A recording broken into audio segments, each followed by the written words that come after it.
Welcome to the manual override video for the cash flow forecast and inventory planner sheet by Smoky Sheets. So we're going to go over how to do manual overrides of the cash flow. So here we have our cash flow forecast and inventory planner that has been generated.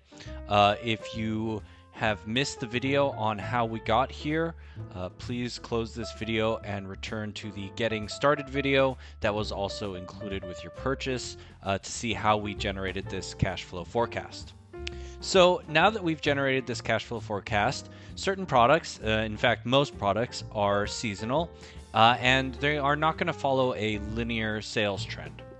And in this regard, we want to be able to more accurately forecast our cash flow based on the time of the year.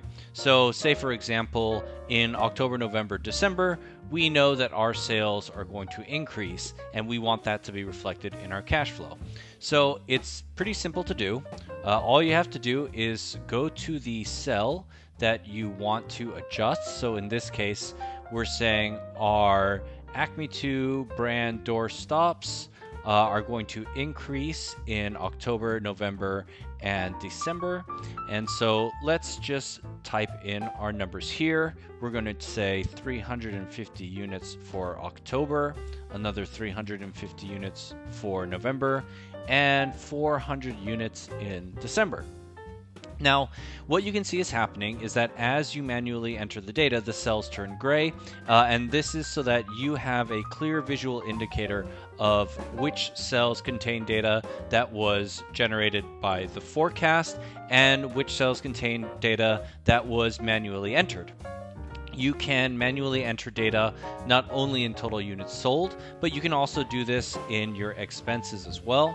So if you go to your expenses and let's say you know that in October, November, and December, you're going to be increasing your marketing expense and you're going to be spending $1,000 a month in those 3 particular months. Again, you can manually override all of those cells by simply entering in the number that you want. And again, those cells return gray, letting you know that they have been manually overridden and they are not following the rest of the formulas. Also, when it comes to the inventory order forecasting, you may want to, for one reason or another, combine your inventory orders for more cost-effective shipping, or maybe you know that that particular month you've got a surplus of cash and you want to place your order then.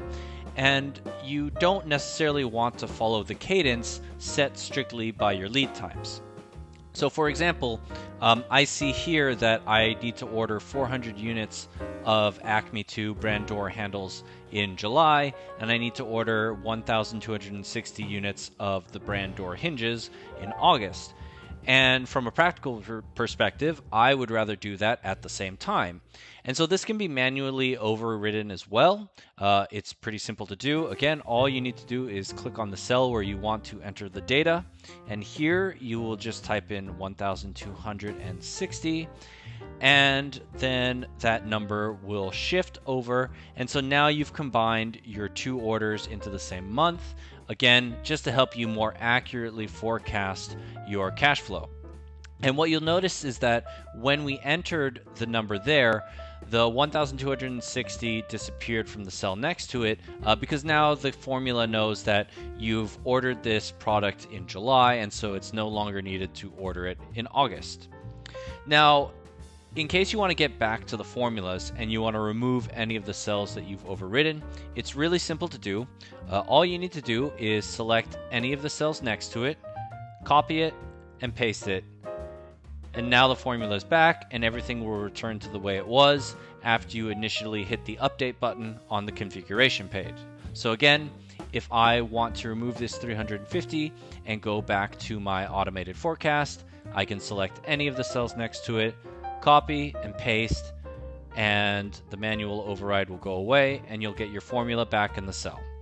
So again, really simple to manually override any of the cells that you want in the cash flow forecast and inventory planner, and you can always return it back to the formulas just by copying and pasting any of the formulas next to the cells that you have manually overridden.